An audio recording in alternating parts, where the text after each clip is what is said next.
Don Rafael Arriaga volvió a la hacienda 3 días antes de lo anunciado, sin escolta, sin música de recibimiento y sin avisar a nadie, porque una tormenta había cerrado el camino viejo de San Gabriel y porque en el fondo de su pecho llevaba una sospecha que no lo dejó dormir durante todo el viaje. La noche caía sobre los campos de agave como una manta azul, pesada, húmeda. Los peones ya habían apagado casi todos los faroles del patio grande, y la casa principal, blanca y orgullosa sobre la loma, parecía tranquila desde lejos. Parecía una casa respetable, una casa de apellido limpio, una casa donde las mujeres rezaban el rosario al atardecer y los hombres hablaban de cosechas, de cuentas y de honor. Pero al acercarse por la entrada de servicio, Rafael oyó algo que no pertenecía a la paz de esa noche. No fue un grito, fue peor. Fue una voz contenida, quebrada por la vergüenza. «Por favor, doña Eulalia, ya no puedo más». Rafael detuvo el caballo junto al muro de adobe. La lluvia fina le resbalaba por el sombrero, pero él no se movió. Conocía esa voz. Era la voz de Marisol, su esposa, la mujer que había dejado en la hacienda hacía 2 meses, embarazada de su primer hijo, con la promesa de que su madre la cuidaría como si fuera sangre propia. Entonces escuchó la voz de doña Eulalia Arriaga, su madre, seca como una rama vieja. «Puedes y vas a poder. En esta casa nadie come de balde, mucho menos una muchachita sin apellido que tuvo la suerte de meterse en la cama de mi hijo». Rafael sintió que algo dentro de él se rompía despacio. Se bajó del caballo sin hacer ruido, cruzó el pasillo de piedra que llevaba a la cocina grande y se quedó en la sombra mirando por la puerta entreabierta. Marisol estaba de pie junto al metate, con las manos cubiertas de masa y los pies descalzos sobre el piso frío. Su vestido azul, el que Rafael le había comprado en Sayula antes de casarse, estaba manchado de ceniza y agua. Su vientre, redondo ya de casi 7 meses, se marcaba bajo la tela húmeda. Tenía el cabello negro recogido a medias y varios mechones se le pegaban al rostro sudado. Era joven, apenas 22 años, y aún cansada, aún pálida, aún humillada, conservaba una belleza triste, de esas que no necesitan joyas porque nacen en los ojos. Doña Eulalia estaba sentada en una silla alta, con su rebozo de lana sobre los hombros y un rosario enredado entre los dedos. A su lado, la criada más nueva sostenía una vela, temblando. Nadie se atrevía a defender a Marisol. «Mi hijo cree que eres delicada», dijo doña Eulalia. «Cree que porque traes un niño en el vientre ya eres señora. Pero yo sé lo que eres. Una costurera de pueblo que aprendió a bajar la mirada para que los hombres la miraran con lástima». Marisol apretó la piedra del metate con ambas manos. «Yo nunca le pedí nada a Rafael. Le pediste todo desde el día en que lo miraste como si fueras inocente». La vieja se levantó. Caminó hasta ella con una lentitud cruel y tomó un plato de barro donde había un poco de frijol frío. Lo dejó sobre la mesa, lejos de Marisol. «Cuando termines la masa para los peones, podrás comer eso. Si no te desmayas antes». La criada bajó la mirada. Marisol tragó saliva. No lloró. Ese fue el detalle que más hirió a Rafael. Su esposa ya había aprendido a no llorar en voz alta. Él empujó la puerta. La madera golpeó contra la pared con un trueno seco. Doña Eulalia giró el rostro. La criada soltó la vela. Marisol se quedó inmóvil, como si no supiera si lo que veía era su marido o una aparición nacida de su cansancio. «Rafael», susurró. Él no miró primero a su madre. Caminó hacia Marisol, le tomó las manos llenas de masa y vio las grietas en los dedos, las marcas rojas en las muñecas, una quemadura pequeña cerca del pulgar. Luego bajó los ojos a sus pies descalzos, hinchados por el embarazo y por las horas de pie. «¿Cuánto tiempo?», preguntó él. Marisol abrió la boca pero no respondió. Doña Eulalia recuperó el aliento y levantó la barbilla. «No hagas una escena, Rafael. Llegaste cansado y estás viendo las cosas fuera de lugar. Tu esposa quiso ayudar en la cocina». Él no se volvió. Le pregunté a ella. Marisol tembló. En su rostro pasó una lucha silenciosa. Miedo a decir la verdad, miedo a quedarse callada, miedo a que su marido creyera de nuevo en la voz firme de su madre y no en sus manos heridas. Desde que te fuiste, dijo al fin. Primero fue poco, luego todos los días. Rafael cerró los ojos. La última vez que la había visto, Marisol estaba en la galería, con una mano sobre el vientre y una sonrisa suave. Él iba a Guadalajara a negociar la venta de unas cargas de mezcal y a arreglar unos papeles de la hacienda. Le había prometido volver en menos de un mes, pero los asuntos se alargaron. Las cartas que recibió de su madre decían que todo marchaba bien, que Marisol dormía mucho, que estaba caprichosa, que a veces se mostraba ingrata, que el embarazo le había cambiado el carácter. Él creyó esas cartas. Y ahí estaba la verdad. Su esposa, embarazada, trabajando como sirvienta en su propia casa. Vete a tu cuarto, Marisol, dijo Rafael con voz baja. Ahora mismo, doña Eulalia dio un paso adelante. No le hables así delante de la servidumbre. Esta casa tiene orden. Rafael se volvió entonces. No gritó. Su calma fue más dura que cualquier grito. Esta casa tenía vergüenza. Usted la perdió.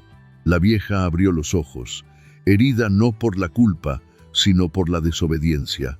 Soy tu madre, y ella es mi esposa. Marisol sostuvo la mirada de Rafael apenas un instante. Luego se cubrió el vientre con las manos y salió despacio de la cocina. La criada quiso ayudarla, pero doña Eulalia la detuvo con una mirada. Rafael lo vio todo. Desde hoy, dijo él, nadie en esta casa toca una sola prenda, un solo plato, una sola puerta de mi esposa sin mi permiso. Y si vuelvo a verla descalza sobre este piso, no habrá apellido que proteja a quien la haya obligado. Doña Eulalia apretó el rosario hasta que los nudillos se le pusieron blancos. Te vas a arrepentir de hablarme así por una mujer que no sabes de dónde salió. Rafael sintió por primera vez que aquella frase no era un insulto suelto. Era una amenaza vieja, guardada, lista para abrir una herida. Marisol del Río había llegado a la hacienda La Encarnación 2 años antes, no como novia de nadie, sino como costurera. Venía de un pueblo pequeño cerca de Tapalpa, donde su madre había muerto de fiebre y su padre se había perdido en las cuadrillas del ferrocarril. Era conocida por coser con tanta paciencia que las mujeres decían que sus puntadas parecían rezos. Tenía manos finas, ojos oscuros y un modo de hablar que no pedía permiso para existir, aunque siempre fuera respetuosa. Rafael la vio por primera vez en la capilla, arreglando el mantel del altar. No llevaba adornos, solo una trenza larga y una blusa blanca. Cuando él le preguntó cuánto cobraba por remendar una chaqueta de montar, ella respondió, sin bajar la mirada, lo justo, patrón. Ni de más por ser usted rico, ni de menos por ser yo pobre. Eso le gustó. A doña Eulalia no. Para ella, una mujer como Marisol podía entrar por la puerta de atrás a coser cortinas, pero jamás por la puerta principal como esposa de una arriaga. Durante meses, la vieja intentó apagar el interés de su hijo. Le habló de familias convenientes, de tierras, de muchachas educadas en Guadalajara, de apellidos que podían unir fortunas. Rafael escuchó, pero siguió visitando el taller donde Marisol cosía. No había en ella la ambición que su madre le atribuía. Había, en cambio, una dignidad que lo dejaba sin defensas. Cuando se casaron en la capilla de San Isidro, algunos vecinos murmuraron y otros sonrieron. Doña Eulalia vestía de negro, aunque no había muerto nadie. Don Jacinto, el administrador de la hacienda, dijo que la señora no soportaba perder el mando de la casa. Nadie imaginó hasta dónde era capaz de llegar para recuperarlo. Aquella noche, después de encontrar a Marisol humillada en la cocina, Rafael subió al cuarto matrimonial. La encontró sentada en la orilla de la cama, lavándose las manos en una palangana. El agua se había teñido de gris por la ceniza. «Perdóname», dijo él. Marisol no levantó la vista. «No me pidas perdón todavía. La frase le dolió más que un reclamo. Debí volver antes. Debiste escribirle a tu esposa, no solo a tu madre. Rafael se quedó callado. Ella tenía razón. Había escrito pocas cartas, siempre breves, siempre confiado en que doña Eulalia le contaba lo necesario. Marisol metió los dedos en el agua y respiró hondo. Yo te escribí 6 veces, dijo. 1 por semana al principio. Después dejé de hacerlo. No recibí ninguna. Ella se rió sin alegría. Lo sé. Rafael sintió que la habitación se hacía más fría. ¿Qué quieres decir? Marisol se levantó con dificultad y caminó hasta el baúl de madera al pie de la cama. Sacó un pañuelo doblado. Dentro había 2 sobres abiertos y arrugados. Encontré estos en la chimenea de la sala azul. Alguien quiso quemarlos, pero no ardieron completos. Rafael tomó los papeles. Reconoció la letra de Marisol, suave, inclinada. En una carta le contaba que su madre la hacía comer después de todos. En otra le decía que doña Eulalia había despedido a Martina, la criada que la ayudaba a bañarse, y que el doctor Medina ya no venía a revisarla, aunque el vientre le dolía por las noches. Al final de la segunda carta había una línea que Rafael leyó 2 veces. Si un día vuelves y yo no estoy, no creas lo primero que te digan de mí. El silencio se llenó de cosas horribles. ¿Por qué no me lo dijiste cuando llegué?, preguntó él. Marisol le sostuvo la mirada. Sus ojos no tenían rabia, tenían cansancio, porque ya no sabía si ibas a creerme. En la planta baja, doña Eulalia no durmió. Se encerró en su despacho con don Jacinto, el administrador, un hombre flaco, de bigote amarillo y ojos siempre húmedos. Había servido a la familia Arriaga durante 20 años, no por lealtad, sino porque sabía quedarse cerca del poder. Regresó antes, murmuró él. Ya lo vi, inútil. ¿Y ahora? Doña Eulalia se quitó el rosario del cuello y lo puso sobre la mesa. Ahora hacemos lo que debimos hacer hace meses. Esa muchacha no puede parir en esta casa. Jacinto tragó saliva. Es su nieto.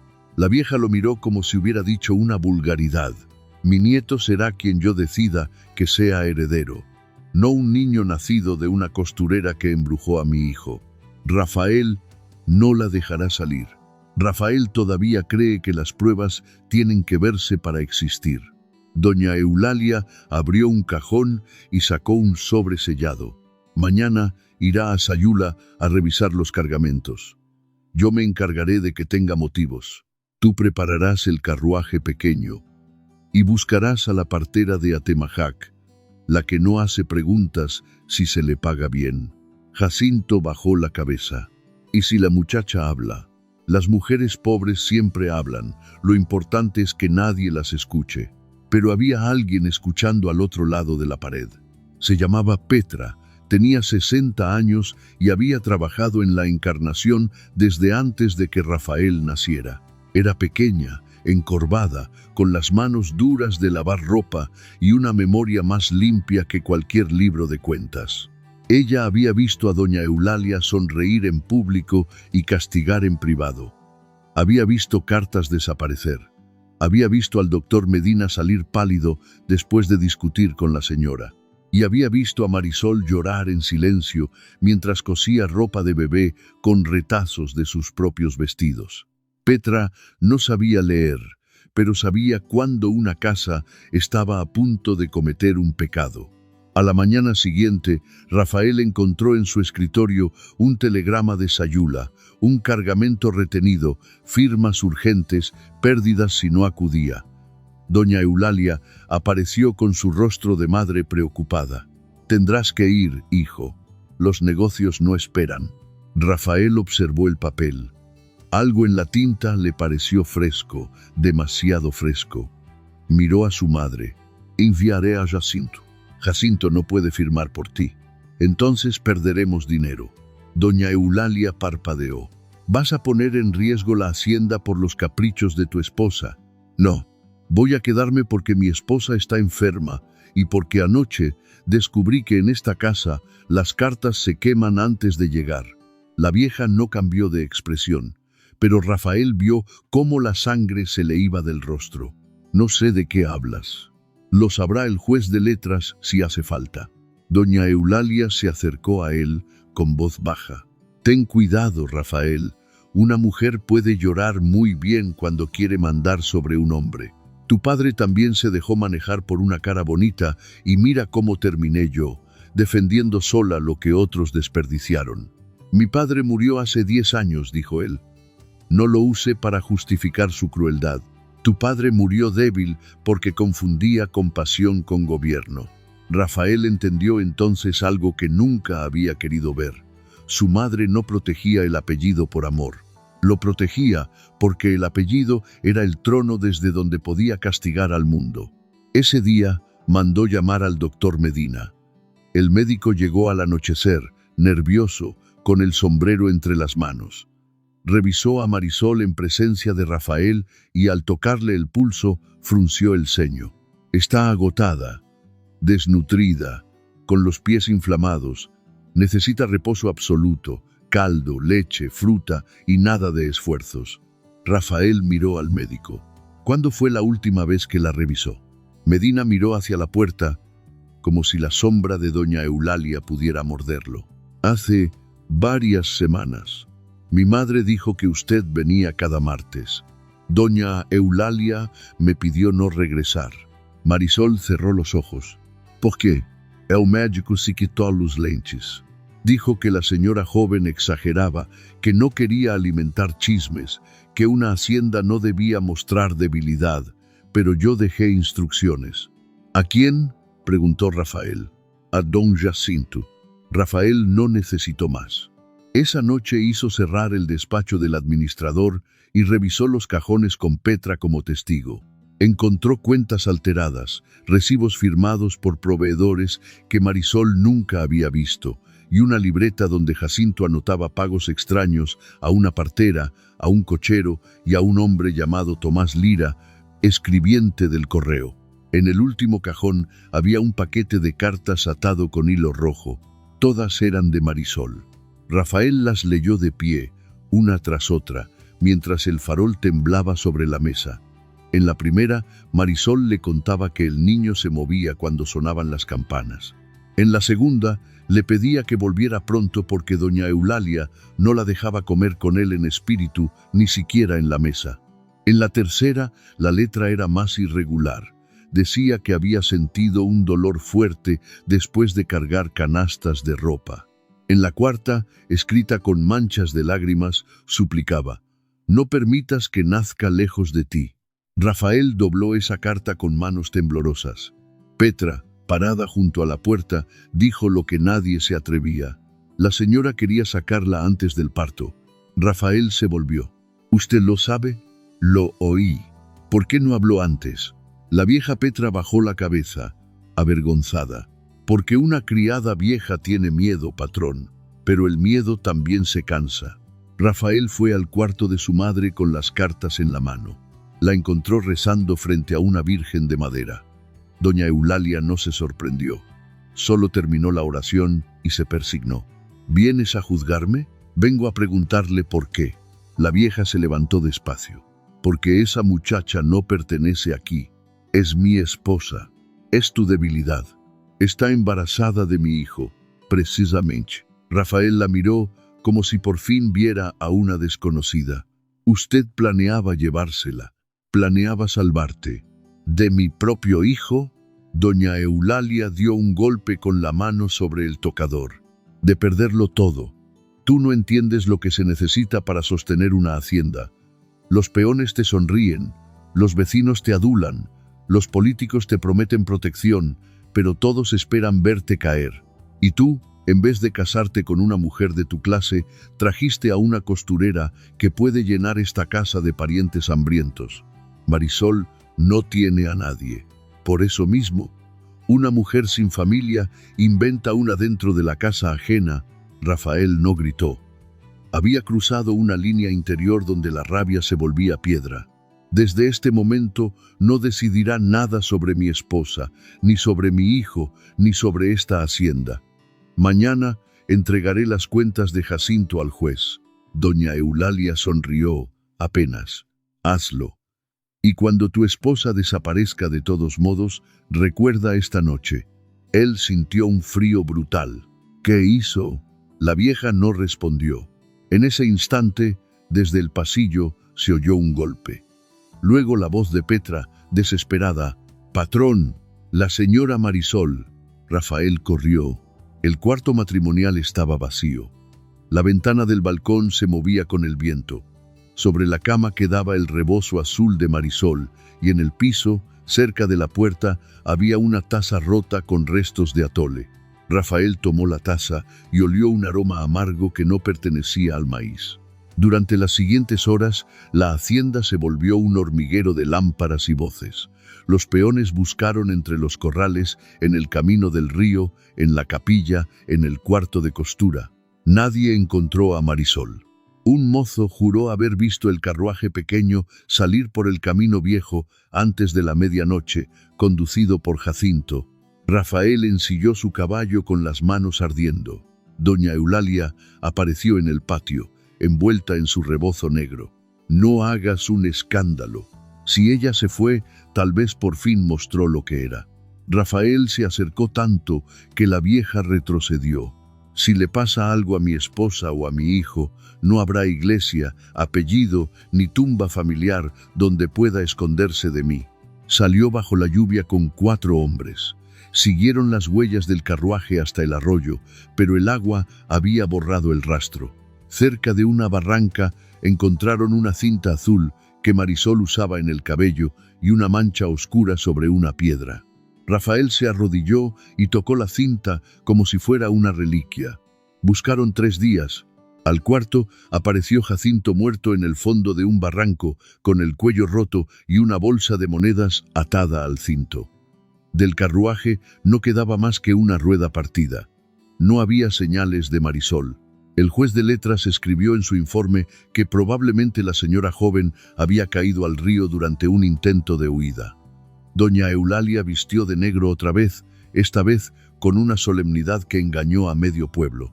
Mandó hacer una misa por el alma de Marisol y otra por el niño que, según ella, tampoco habría sobrevivido. Rafael no asistió. Durante meses se volvió un hombre de sombra. Cerró la habitación de Marisol, despidió a la mitad de la servidumbre, entregó las cuentas de Jacinto al juez, pero no logró probar la participación directa de su madre. Doña Eulalia negó todo. Dijo que las cartas habían sido guardadas para no preocupar a su hijo. Dijo que Jacinto actuó solo. Dijo que Marisol era inestable. Dijo tantas cosas con tanta calma que muchos la creyeron. Rafael no. Pero no tener pruebas era otra forma de condena. Pasaron 6 años. La hacienda La Encarnación siguió en pie, más silenciosa, más fría. Doña Eulalia vivía en el ala norte, apartada de las decisiones, pero no arrepentida. Rafael se dedicó al trabajo con una disciplina amarga. No volvió a casarse. Cada domingo, antes del amanecer, entraba al cuarto de Marisol, limpiaba el polvo del tocador y dejaba una flor fresca en un vaso de vidrio. El pueblo decía que el patrón se había quedado viudo sin cuerpo. Una mañana de mayo de 1913, Rafael viajó a Tuxpan para comprar mulas. La revolución había revuelto caminos y precios. Los hombres hablaban en voz baja de soldados, de trenes detenidos y de haciendas saqueadas. En la plaza del pueblo, mientras revisaba los animales, escuchó una risa infantil. No habría significado nada si el niño no hubiera cantado después una canción. Era una tonada pequeña, casi un arrullo, que Marisol inventó cuando cosía ropa de bebé. Duérmete, lucero, que el monte está en flor, tu padre te espera, con pan y calor. Rafael se quedó inmóvil. Cerca de la fuente, un niño de unos 5 o 6 años jugaba con una pelota de trapo. Tenía el cabello oscuro, la piel morena clara, la frente amplia. Pero fueron los ojos los que le quitaron el aire a Rafael. Eran los ojos de los Arriaga, los mismos de su padre, los mismos que él veía cada mañana en el espejo. El niño levantó la pelota, tropezó y cayó. Rafael se acercó por instinto. ¿Te lastimaste?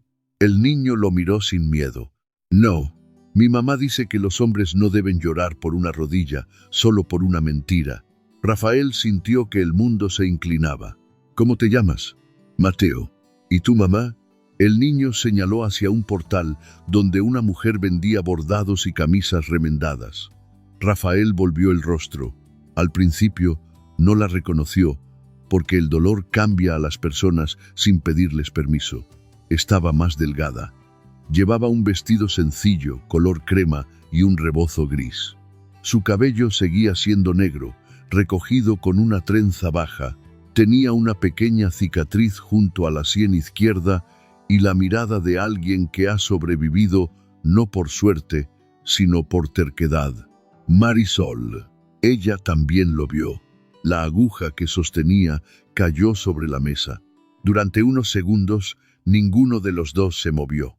Entre ellos pasaron 6 años. Una noche de lluvia, una taza amarga, una cinta azul, un río, un funeral falso, un niño sin padre y una verdad enterrada viva. Mateo corrió hacia ella. «Mamá», el señor preguntó mi nombre. Marisol tomó al niño por los hombros y lo puso detrás de su cuerpo. «Váyase, don Rafael». Él dio un paso. «Marisol, aquí me llamo Rosa. Creí que habías muerto». Ella sonrió apenas, pero no había dulzura en ese gesto. Eso le convenía a su madre. Rafael miró al niño. Mateo lo observaba con curiosidad. «¿Es mi hijo?». Marisol bajó la mirada a su niño, le acarició el cabello y respondió con una calma que lo destruyó. «Es mi hijo. Que sea suyo todavía tiene que merecerlo». Rafael no encontró palabras. Ella guardó los bordados con manos rápidas, como quien ha aprendido a huir antes de que el peligro termine de formar su sombra. «No nos siga. Necesito saber qué pasó». Marisol lo miró entonces con una dureza que nunca había tenido en la hacienda. «Yo necesité que usted supiera hace 6 años. El golpe fue justo». Aún así, Rafael la siguió a distancia. No para obligarla, sino porque sus piernas no podían dejarla ir otra vez. La vio entrar en una casita humilde al final del pueblo, junto a un huerto pequeño de chiles y hierbabuena. En la puerta, una mujer mayor salió a recibirlos. «Petra».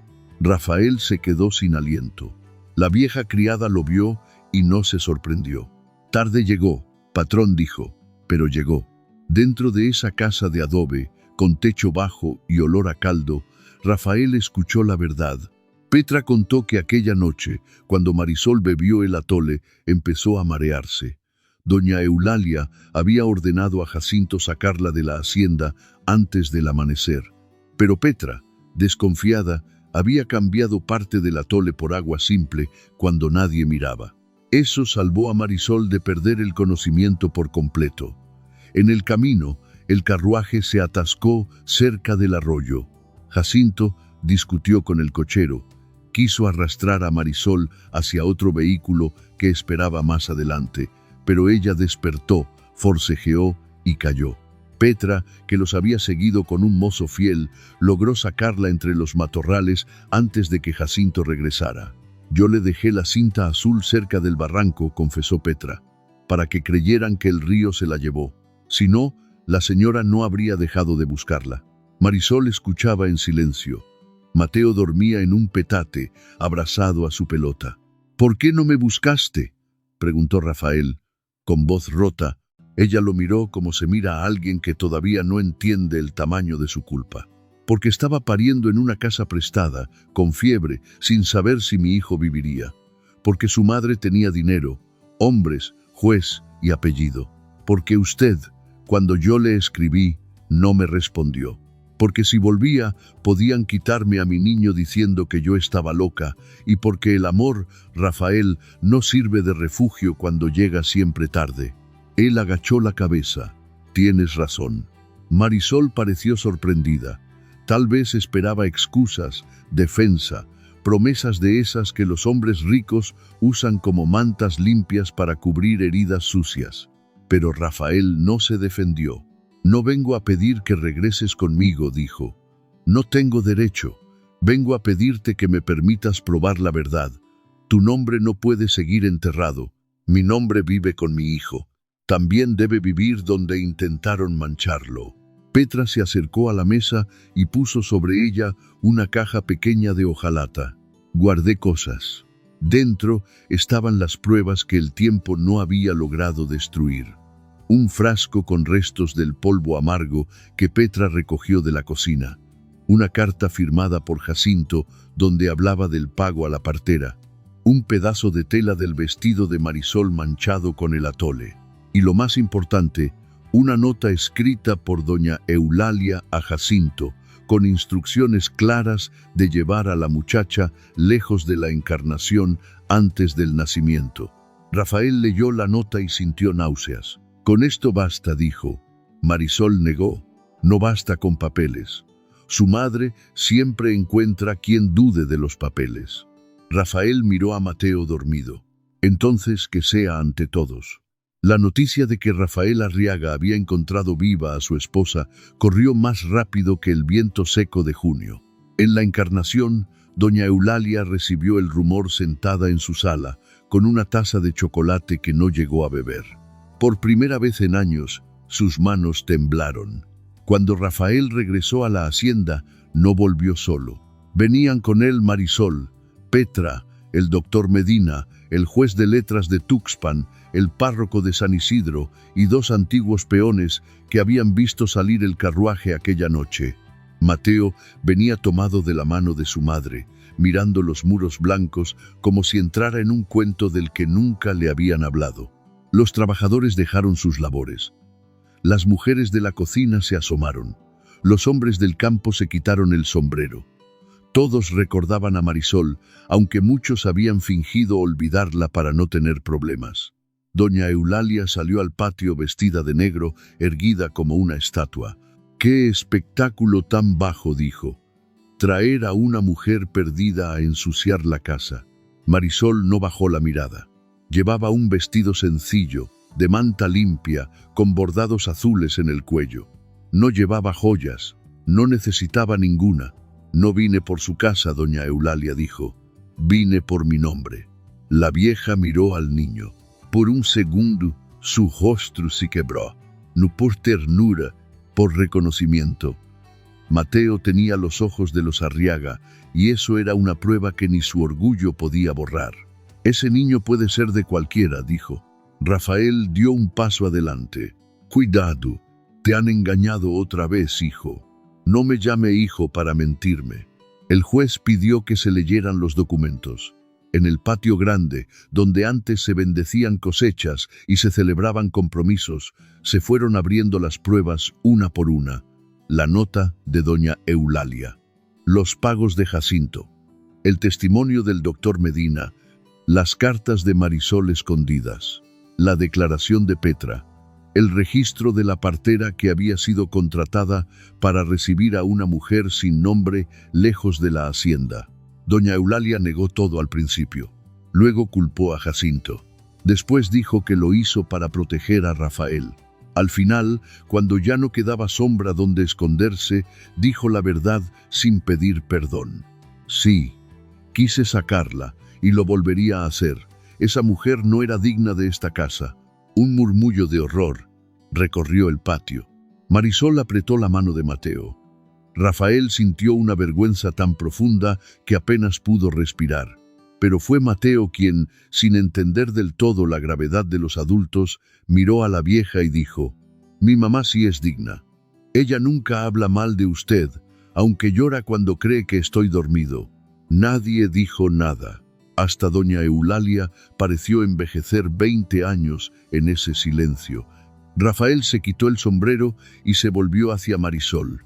No como patrón, no como hacendado, no como heredero, sino como un hombre que por fin entendía que el amor sin valentía puede parecerse mucho al abandono. Delante de todos dijo: «Reconozco a Marisol del Río como mi esposa legítima, inocente de toda mentira dicha contra ella. Reconozco a Mateo como mi hijo, y reconozco que mi silencio, mi confianza ciega y mi cobardía permitieron que la lastimaran». Los ojos de Marisol se llenaron de lágrimas, pero no cayó ninguna. Rafael continuó: No te pido que vuelvas hoy, no te pido que me perdones. Solo te prometo que, desde este día, nadie volverá a llamarte intrusa en la casa donde fuiste humillada. Luego miró al juez. Doña Eulalia Arriaga dejará esta hacienda antes del anochecer. Sus cuentas serán revisadas. Sus bienes personales quedarán sujetos a lo que determine la autoridad por el daño causado. Y si la ley no alcanza para castigar todo, que al menos el pueblo sepa la verdad. Doña Eulalia abrió la boca, indignada. No puedes echar a tu madre. Rafael la miró con tristeza. No echo a mi madre, echo a la mujer que intentó matar a la madre de mi hijo. La vieja buscó apoyo en los rostros del patio. No encontró ninguno, ni las criadas, ni los peones, ni el párroco, ni el doctor. Todos habían vivido demasiado tiempo bajo su sombra y ahora la veían achicarse. Esa tarde, doña Eulalia salió de la Encarnación en el mismo carruaje pequeño que años antes había llevado a Marisol hacia la muerte falsa. No hubo despedida, solo el ruido de las ruedas sobre la tierra seca. Marisol no sonrió al verla partir. La venganza no le calentó el pecho como algunos imaginan. Hay heridas que no se alegran con el castigo, apenas aprenden a dejar de sangrar. Durante los días siguientes, Rafael abrió el cuarto cerrado y dejó que Marisol decidiera qué hacer con cada cosa. Ella encontró la ropita de bebé que había cosido antes de desaparecer. La tomó entre las manos y por fin lloró. Mateo, confundido, se abrazó a su cintura. ¿Es mía?, preguntó. Era tuya, dijo ella. Antes de que nacieras, yo te esperaba aquí. El niño miró a Rafael. ¿Usted también me esperaba? La pregunta fue pequeña, pero entró como cuchillo. Rafael se arrodilló frente a él. No supe que venías, pero desde que te vi, sentí que te había buscado toda mi vida. Mateo no lo llamó papá ese día, ni al siguiente. Marisol agradeció en silencio que Rafael no lo exigiera. Pasaron semanas antes de que ella aceptara quedarse en la hacienda, y lo hizo con condiciones claras. La primera, Petra viviría con ellos como familia, no como criada. La segunda, ninguna mujer embarazada de la Encarnación trabajaría sin descanso ni revisión médica.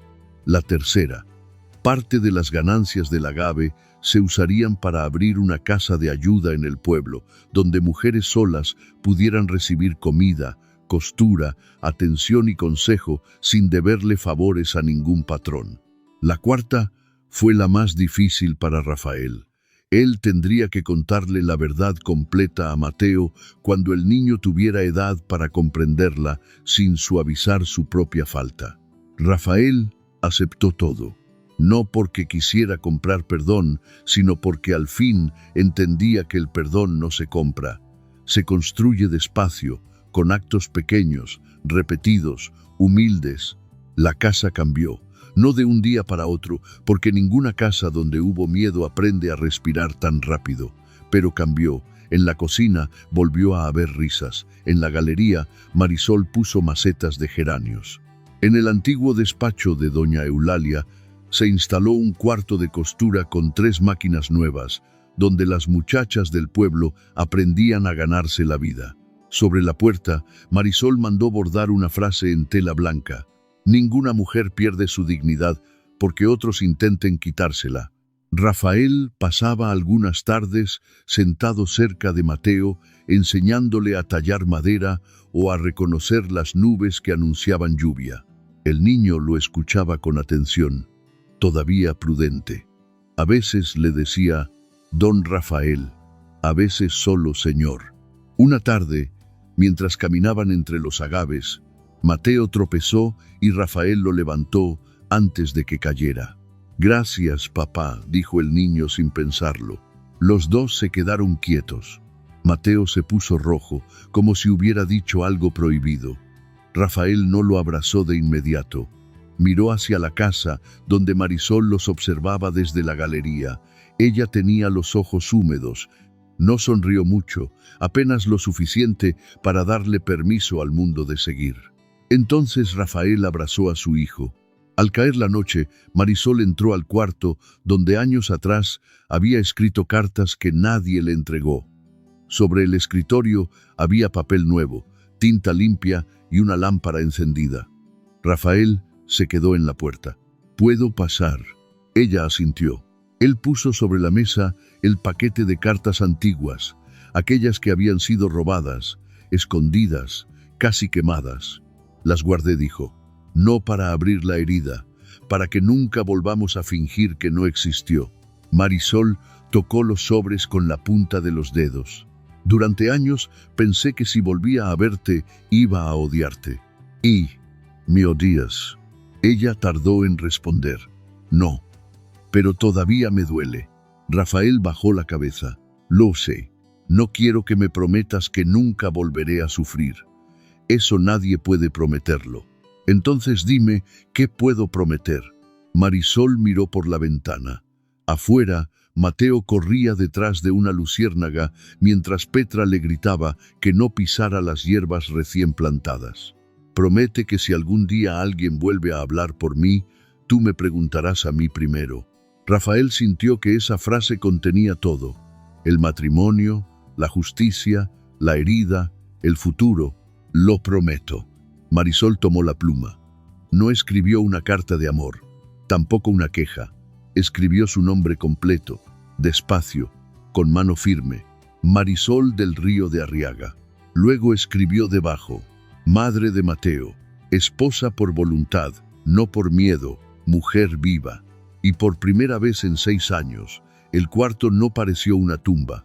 La historia de Marisol se contó durante mucho tiempo en los pueblos cercanos. Algunos decían que fue una historia de amor, otros que fue una historia de justicia. Las mujeres que habían sufrido en silencio decían otra cosa, que fue la historia de una muchacha hermosa a quien quisieron borrar, pero que regresó con su hijo de la mano y su nombre intacto. Porque la verdad, cuando se entierra con crueldad, no muere. Aprende a respirar bajo la tierra, espera su lluvia, espera sus testigos. Espera el día en que alguien abra la puerta antes de tiempo y vea, por fin, lo que todos habían fingido no mirar. Cuidar a quien amamos también significa escucharle antes de creer en otros. Marisol recordó que la dignidad puede sobrevivir incluso en la noche más injusta, y Rafael aprendió que el amor necesita valentía, presencia y reparación. Cuando una familia se reconstruye con verdad, paciencia y gratitud, hasta una casa marcada por el dolor puede volver a llenarse de luz. Una pequeña nota para ti: esta historia fue creada y ficcionalizada por IA para brindar entretenimiento, mientras comparte una lección positiva sobre la verdad, la dignidad y el amor familiar.